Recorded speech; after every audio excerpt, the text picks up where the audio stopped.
13 years ago, I walked through the doors of the towering Miami Beach Resort Hotel, about to achieve a dream I'd worked towards for years. I was presenting my first research as an AI scientist. Nervous but excited, I was about to officially join their world. Waiting for my session, I watched a variety of scientists present their research, microphone in hand, to crowded rooms.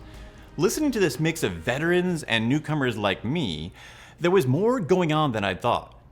I always thought science was a field where only the facts mattered. But while some sessions felt like just another presentation in a long conference, some speakers made their research sound world-changing. The way they spoke wasn't just holding attention, it was shaping reality, deciding who was believed, who would get funded, and what next research would shape our world. Even in science, how you spoke held the power. 2 hours later, it was my turn. Heart pounding in my chest, I looked down from the stage with disbelief at a room full of scientists. Who was I to teach them? I was still just a university student at the time. I was petrified, but this was the most important speech of my life, and I'd practiced the hell out of it. I took a deep breath and presented my research on using machine learning to detect lung cancer, making it more affordable to diagnose patients. To my relief, I didn't freeze up or forget what to say, and people listened. No one left to go to another session. But people's eyes didn't light up like they did with the veteran scientists, and none of the words coming out of my mouth carried the excitement that I felt for my research. I had accomplished my dream, and I celebrated, but something gnawed at me. I knew I could have been more. That thought was replaced by a shock the second I got off stage to talk with my audience.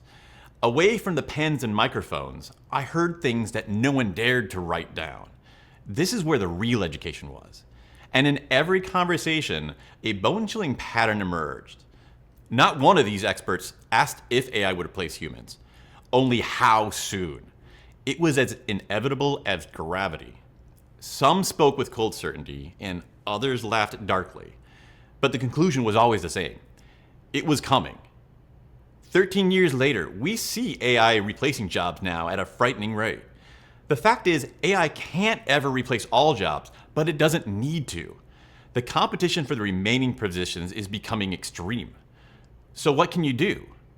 The edge you need isn't more technical skill. It's more visibility, more humanity. Since that day, I've only found that speaking skills are even more important than I thought. Highly educated professionals don't lack intelligence, they lack recognition.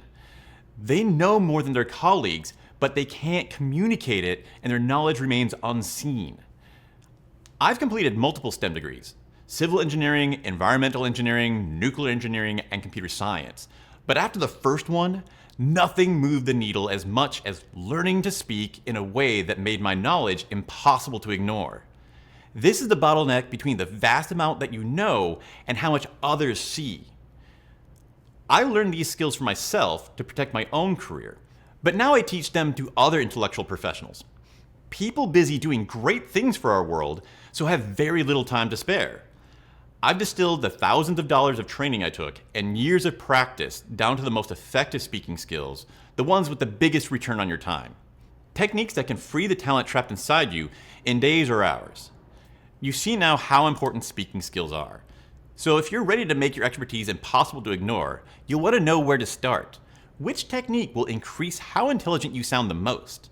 So in this video, I explained the one change so powerful that it changed me from hating the sound of my own voice to actually enjoying hearing myself speak. It only took 2 hours.